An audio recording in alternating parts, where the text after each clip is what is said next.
I had a topping record at YCS Lille this weekend with a 9-2 record, but my tiebreakers were not good enough, and I got 38th when top cut was top 32. This is a very in-depth deck profile, and if you want to also see a combo video, then let me know by pressing the big red button. But with no further ado, enjoy! Perfectly balanced is all things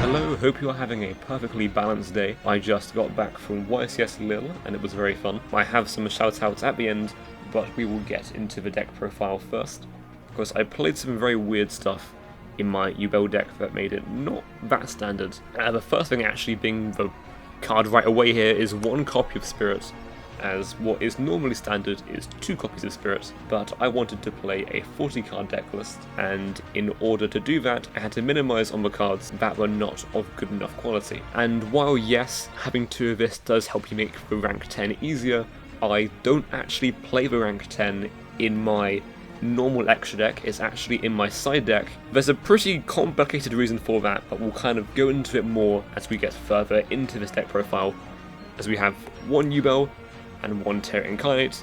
These 2 are both pretty standard. Normally what you see is just 2-1-1, except I do 1-1-1. And then we have the 3 Lotus. This card's very, very good.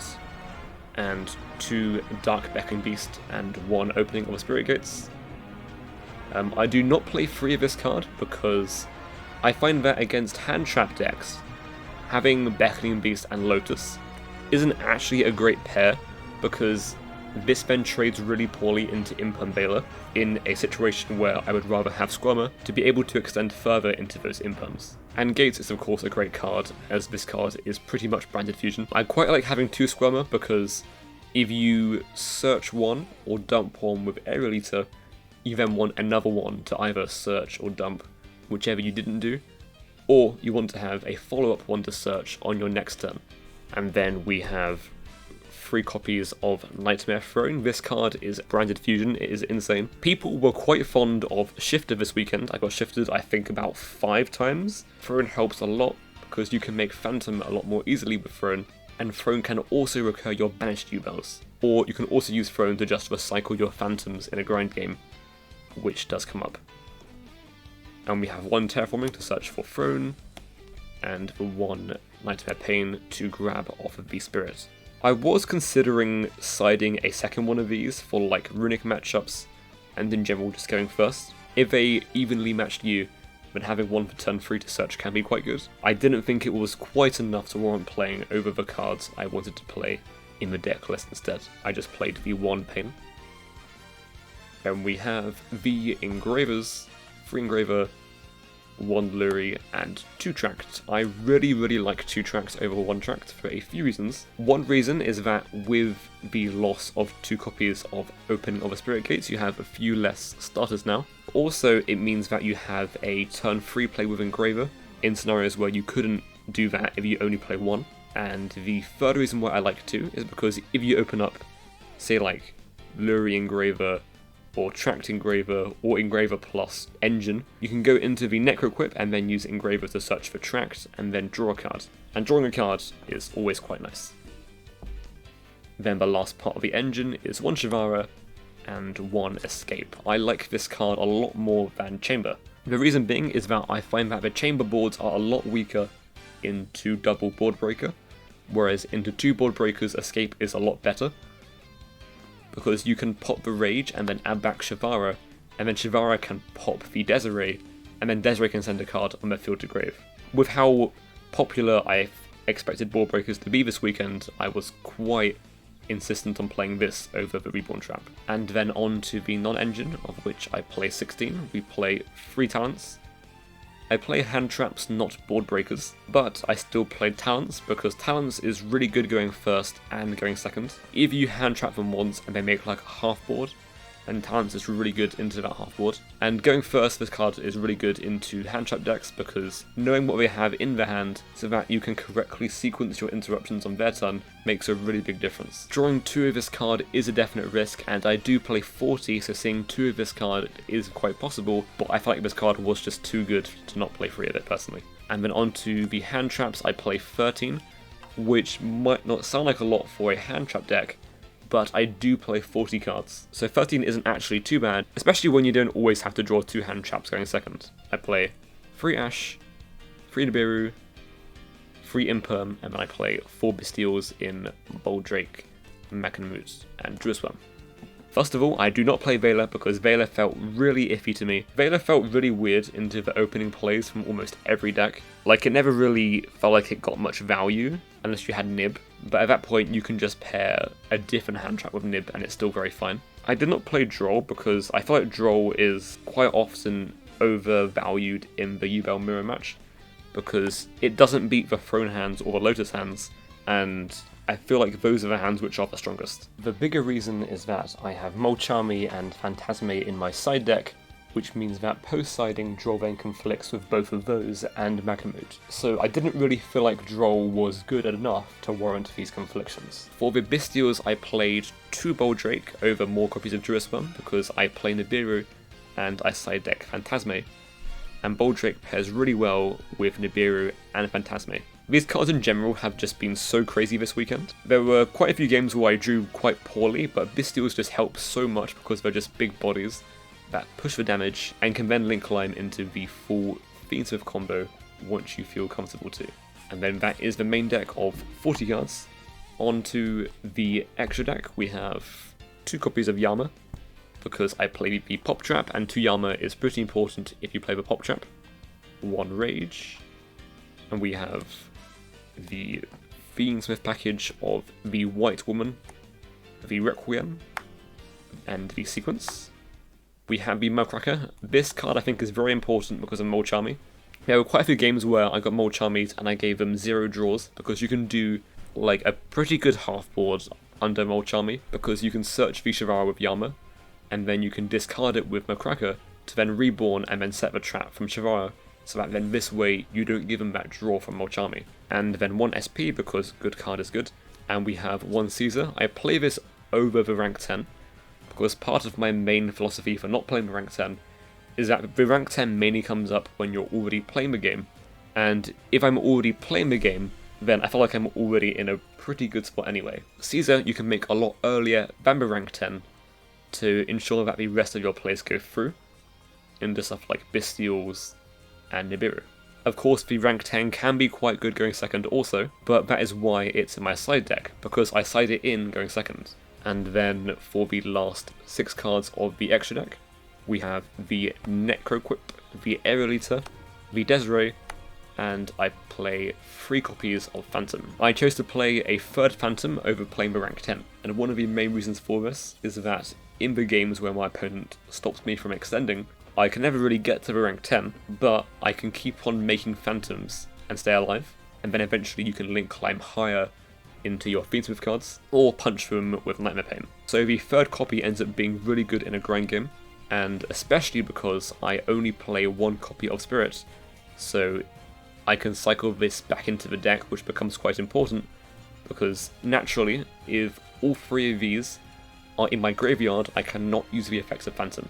So the plays you make with 1 Spirit end up being quite different. In a regular Yubel list, you would shuffle back this for Phantom, and keep this in grave, but in my version, I shuffle back this, and keep Yubel in grave. Because since I don't make rank 10, I don't need this in graveyard to pop and floats. Because in most combos that I do, I pop the Rage to add back in graveyard to grab Tract, and I don't use Shivara to pop Spirit. But I can just put back this and keep this in grave, so that I will always have this in deck to pop with Phantom. And then that is the extra deck, and on to the side deck, tokens, and we have Varudras in the side deck.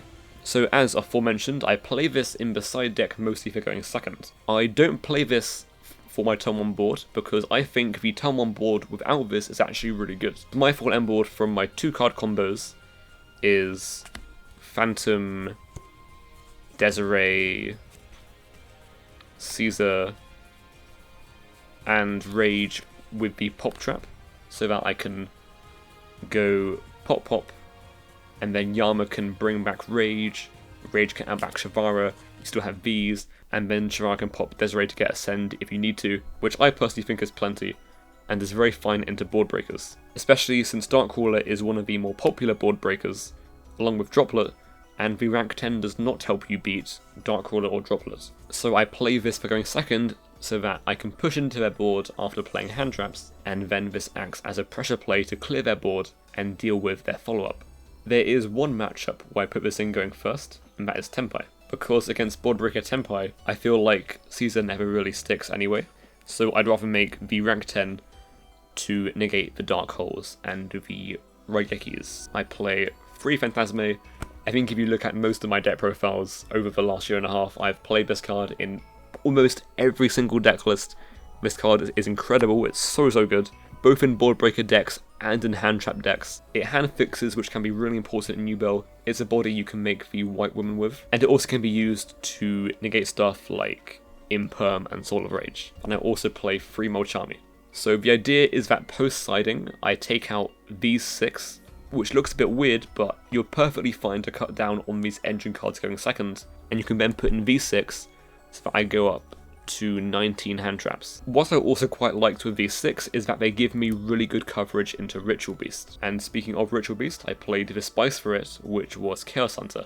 So Chaos Hunter can be specialed if you discard a card when they special a monster, and while it is on board, your opponent cannot banish cards. So it can be used as a good hand trap against Ritual Beast, or Kashtira even, but the main thing that I do with this is, turn 1, I can dump this with Aerial Eater, and then I can either reborn it with Yamama or Muckracker, and it turns off the entire Ritual Beast deck, as well as evenly matched. And I can also do the same against Runic too, because if you do this turn 1 against Runic, they can only use the spells to summon, and they can't crash with Jerry, because they will have to attack the Yubel due to the effect of Nightmare Pain. Also, something to mention is that even if the Ritual Beast player uses Eclipse on this, you can use the escape to pop the Rage and pop this, and then you can go Rage to add this back to hand, you can drop the Chaos Hunter, and then they're still locked underneath it. And for the last 7 cards of our side deck, we play 3 Cosmic. The idea with this is it's actually pretty good going first against Yubel. It hits the Throne and Gates, which are both pretty good, and this is also good for the Runic matchups and Lab matchups. Then for going first, I played 4 cards, which was Gulbai to beat hand traps, and 2 D-Barrier, and 1 anti-spell. I almost played 3 D-Barrier, but I last minute changed it to the anti-spell, and I was quite pleased with that because this won me a game against Kashtira where I flipped it, and then they had, I think, like Dark Hole, Darkcrawler, Rice Off or something. Because the main idea with D-Barrier is of course Tenpai, but it can hit other decks too. But having this is quite nice, because although it's not as good as D-Barrier against Tenpai, it is a bit more generic. And yeah, that was the deck profile. I would not change anything on the list, I think. I was very happy with it, and it was quite unfortunate that I got 38th and not top 32. For the matchups this weekend, you can see them all on my Twitter, which will be linked down below. But to summarise, my losses was round 1 to Tenpai, where I got hit by Shifter, and I made a pretty good board under Shifter with Phantom, Throne, Pain, and Squirmer in hand. So after they like Darkhold this, then I could go Throne, and then Throne can float into Spirit, and then Spirit can float again. So I felt pretty safe, but after they did Shifter, they did Lightning Storm on my back row, and then did Raigeki, and then I also lost round 8 to Yubel, which was mostly to a error of miscommunication, which was my fault for not confirming, but that was also a bit of a learning experience for me. I had a really fun weekend with the 5 friends that I went there with. Shoutouts to George, Ryan and Matt, as well as Connor for being a legend for consistently taking me to all of these events. The Boys race I did last season would not have been possible if not for him. And also shout out to Owen, who had not even been playing Yu-Gi-Oh! That much recently. He picked up Chimera, which was actually a really hard deck to play, and got 33rd playing the deck really well, and it's unfortunate that the tiebreakers robbed him of his first top cut. Oh yeah, and Matt's friend Eric, who we met that weekend, he was also a very cool guy. Shoutouts to Tier 0, my teammate Zeki got top 8. And with Rage of the Abyss around the corner, you can use my code BALANCE5 at checkout at tier0games.com for 5% off your order. Thank you for watching, hopefully you enjoyed and or found this useful. Have a perfectly balanced rest of your day, and yeah, adios.